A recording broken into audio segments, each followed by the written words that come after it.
Good morning to all my westers family members. Very good morning అండి. ఇక్కడ మన great leader gold director గారు అయినటువంటి విజయ్ మేడం ఉన్నారండి. సో మేడం గారు పచ్చడి పడుతున్నారు, మీ అందరికీ తెలిసిందే. సో చాలా కలర్ఫుల్ గా టేస్టీగా ఆవకాయ మన రైస్ బ్రెయిన్ ఆయిల్ తో కలుపుతున్నారండి. చూడండి ఎంత బాగుందో కలర్ కూడా. సో హెల్దీ ఆవకాయ అండి. ఈ ఆవకాయ ఎంత తిన్నా పర్వాలేదు, మనకి ఏమీ కాదు. సో మేడం, మీరు అంతకు ముందు ప్రతి సంవత్సరం ఆవకాయ పడుతుంటారు కదా మేడం.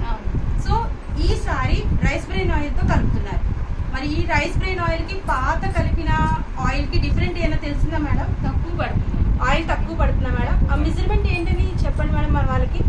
వేరుశనగతో పట్టేవాళ్ళం అండి. అదైతే కుంచుడు ముక్కలకి 2 కిలోలు పెట్టేది ఆయిల్. ఇదైతే కుంచుడు ముక్కలకి కిలో పావు పట్టింది. చూసారండి, ఇదిగోండి ఇంకా ఇంత ఆయిల్ అనేది మిగిలిపోయింది. కిలో పావు పడింది అంటే ఇంకా కొంచెం ఆయిల్ చాలా వరకు మిగిలింది. సో ఆయిల్ కూడా చాలా తక్కువ పడుతుంది. మీ అందరికీ తెలుసు మనది కొలెస్ట్రాల్ లెవెల్ కంట్రోల్ చేస్తుంది. అంతేకాదు ఆయిల్ కన్జంప్షన్ కూడా తక్కువ ఉంటుంది. ఇందులో ఒమేగా 3 ఉండడం వల్ల ఎవరైనా తినొచ్చు, హ్యాపీగా హార్ట్ అటాక్లు రావు.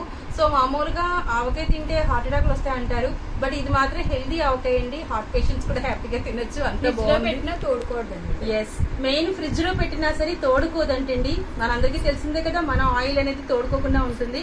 సో ఈ ఆవకాయని మనం సంవత్సరం పాటు నిల్వ ఉంచుకోవాలి అంటే ఫ్రిడ్జ్ లో పెట్టాల్సిందే, తప్పదు. మరి ఫ్రిడ్జ్ లో పెట్టినా సరే తోడుకోకుండా ఉండాలంటే మన రైస్ బ్రెయిన్ ఆయిల్ తోనే కలుపుకోవాలి. Okay, thank you so much. Super.